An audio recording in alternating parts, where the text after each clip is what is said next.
le plein de culture. Dans la rubrique au tableau, Éric Biétry-Rivière a présenté la nouvelle exposition proposée par le Musée des Arts et Civilisations d'Afrique, d'Asie, d'Océanie et des Amériques. Un dépoussiérage au-dessus duquel plane l'ombre pesante du colonialisme.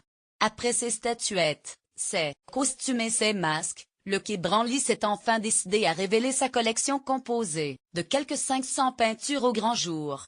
Un vivier notamment constitué par les collections du Musée de l'Homme, du Musée des Arts d'Afrique et d'Océanie de la Porte Dorée, un lieu créé au moment de l'exposition coloniale en 1931. Lire aussi, OK, Branly, la Hourde sauvage à cette période. On a énormément collectionné les peintres qui magnifiaient nos colonies, explique Éric Biétry-Rivière. Par conséquent, une large partie de l'exposition Peinture du lointain est liée à cette peinture coloniale. Il s'agit de magnifier ces territoires, de montrer comment nous avons une mission civilisatrice, avec par exemple le médecin, qui va éradiquer les maladies tropicales avec tous les stéréotypes que cela peut comporter, décrit-il.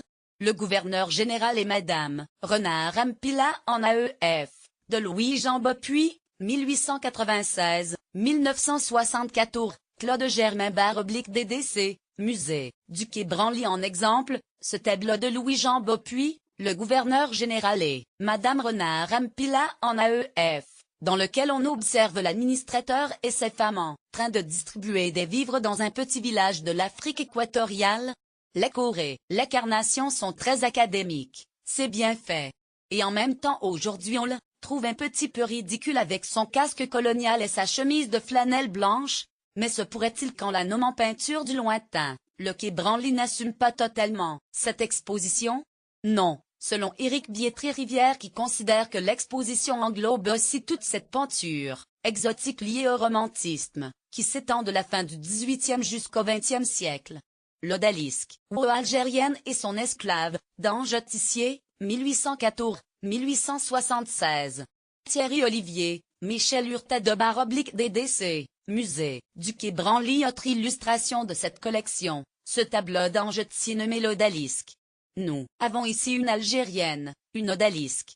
Alors c'est toute la sensualité des lointains, donc cela dépasse le cadre colonial.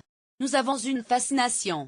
Ange Tissier n'est jamais allé en Algérie, donc il s'agit là d'une vision qui incite à aller s'implanter dans ce qui seront bientôt les colonies, décrypte-t-il. Sans nostalgie et sans tabou par ailleurs, Éric Biétry-Rivière rappelle que toutes ces œuvres avaient été à l'index par les différents conservateurs du musée de la Porte Dorée. Mais alors pourquoi les ressortir maintenant, au risque de ranimer les passions tristes, évoquées par le président Emmanuel Macron? Il faut ouvrir le débat. Montrer qu'il y avait des artistes qui ont pu chanter des choses peu glorieuses, mais aussi avoir un stylet, une patte.